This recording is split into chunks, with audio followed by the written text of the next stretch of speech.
Well, at least Brooke took some accountability for the fight.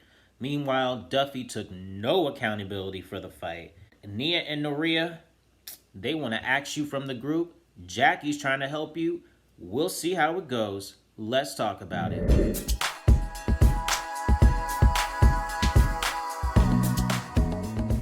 Hey, what's up, y'all? It's your boy Hampton Spears. I'm back with another video. In this video, I'm going to be reviewing Basketball Wives Season 10, Episode 9.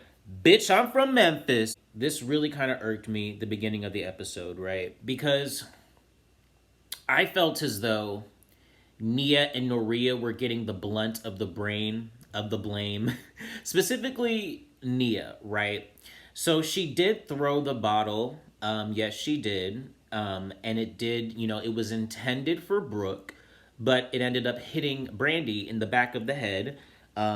It was hurt. It was really hurt. But, I mean, she did have a big-ass wig on with a bunch of bundles, so that probably helped cushion. But nonetheless, the ambulance had to be called, and she got checked out. And this really tripped me out. They asked her, oh, we recommend you go to the emergency room? And she goes, no, I don't want to go to the emergency room. I don't want to take my wig off. What?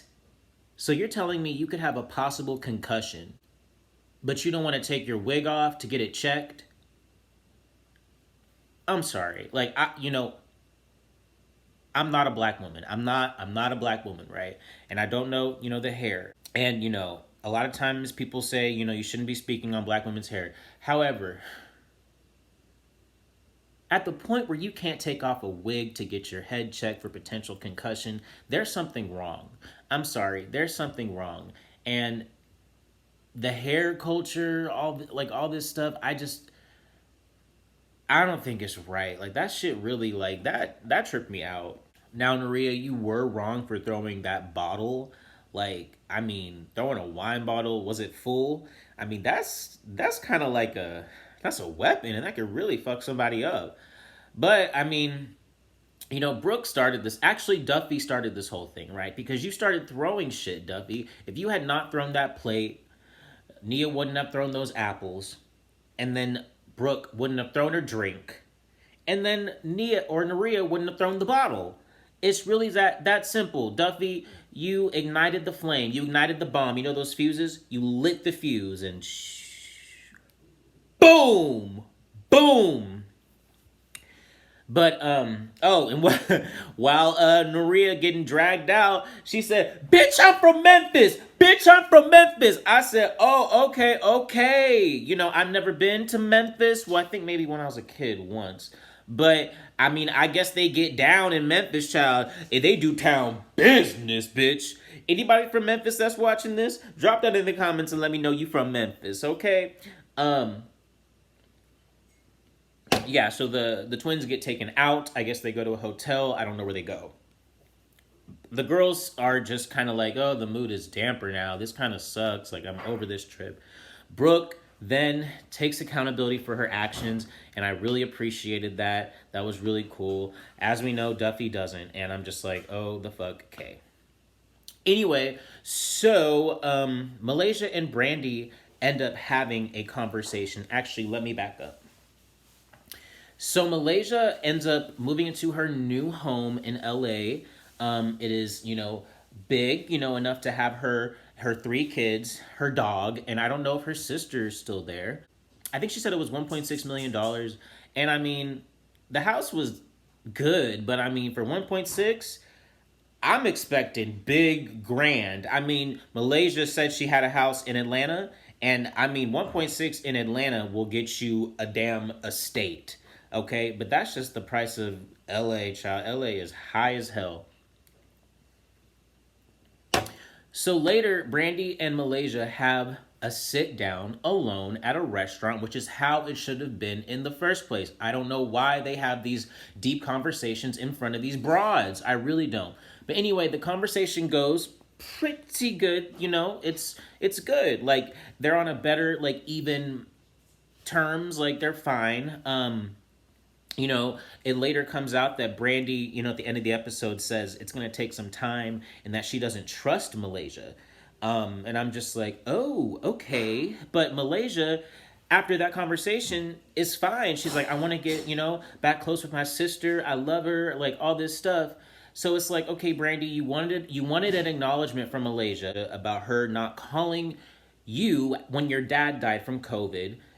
You got that acknowledgement. You guys talked about how you wanted to get back to a better place, but now you're still mad. Like, you're still mad. Like, I feel like, Brandi, you're one of those people that can never be happy. And I've been noticing in a lot of comments, the fans don't see it for you. They do not see it for you. And I honestly understand why. But your wigs were on point this episode, honey. I loved your wigs. I probably shouldn't compliment your wigs after I dragged you about not being concerned about your concussions. But the wigs looked nice. Now, what else had happened? Anything noteworthy? I'm trying to think. Moving to the house, they have the conversation. Let's just get to the ball game. So, oh, no, Duffy and her man, right? Duffy and her man have a conversation about, Duffy wanting to still DJ. She wants to do it, And her husband's like, well, that's not what we discussed. That is not what we discussed at all. And that he's not happy about this. And Duffy's like, look, like, this is what I want to do. I want to be happy. Like, this is my thing. How would you feel if I told you to just quit your job and don't be an NBA agent? And he had nothing to say in response to that. And that is true. I mean, it is her passion. However, you guys do have a child, and I do understand why her husband wants her to be at home. But, it turns out at the end of the episode, they do come to a compromise because Duffy is going to be working more in studio, which is going to be a more remote, like, stable location. So, she won't be traveling. So he was happy with that. I think she is still going to travel a little bit DJing, but I hope they can work it out. By the way, Duffy's man is really attractive. Like, oh my God, he is really good looking. Don't you think he's good looking? He's so good looking. Okay, so next they go to a basketball game that they are a part of. At Angel Brinks' house, they're having a basketball game, and it's just like, whatever. I mean, they were just having fun. Like, I mean, there wasn't really anything to say about that. I mean, there was a lot of ass. Like, they wore them tight ass things. I mean, you know them girls thick. I mean, that's just ass. Also there, that's where Malaysia talks to Brandi, where Malaysia talks to Jackie about, the conversation, how she's wants to go forward with Brandi, and everything. And then we have Brandi on the other side, talking to Brittish, and, Brittish asked her, do you trust her? And then Brandi's like, no. And so I'm just like, oh, okay. But yeah, that was really all for episode 9. Now, apparently, episode 9 and 10 aired too. So I will review, the next episode. Yeah, so anyway, y'all, thank you guys so much for watching this video. Be sure to like, subscribe, comment, and hit that notification bell button so you can be locked into when I upload on this channel. And I will see you on the next video.